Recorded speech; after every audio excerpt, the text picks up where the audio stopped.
The point you of can violence understand is that intensity. how they work hands in glove. The Indian state controlled media, क्योंकि अब तो आपको सब नज़र आ गया ना कि आज़ाद मीडिया का तो वजूद ही नहीं है इंडिया में। वहाँ का मीडिया तो सारा स्टेट के हाथ में, स्टेट कंट्रोल करती है किसने बैठना है, किसने सुनना है, किसने क्या बोलना है। आप लोग पाकिस्तान में आज़ादी है मीडिया को के ऊपर सवालात उठाते थे, अभी आपको पता चला आपका मीडिया कितना आज़ाद है।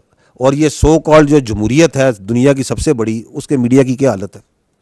फर्स्ट हैंड एक्सपीरियंस किया ना आपने भी।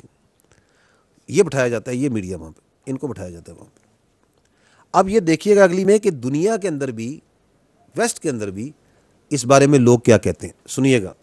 This is the x defence secretary of USA. India, for some time, has always used Afghanistan as a second front, and India has, over the years, financed problems for Pakistan on that side of the border, and you can carry that into many dimensions. What the Indians and the Taliban are doing is India is using Taliban's network to assassinate Kashmiris in Pakistan.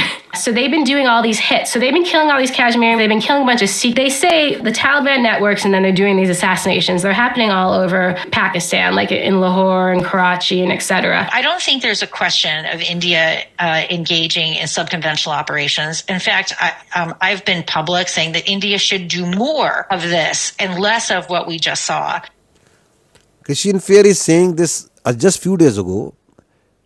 Less than just we saw, यानी ये जो पहलगाम के बाद आपने जो हमाकत की है 6-7 की, ये काम ना करें, वो काम करें जो आप कर रहे थे सब कन्वेंशनल ऑपरेशंस। शी नोज कि they are in this. What is sub conventional operation? Terrorism.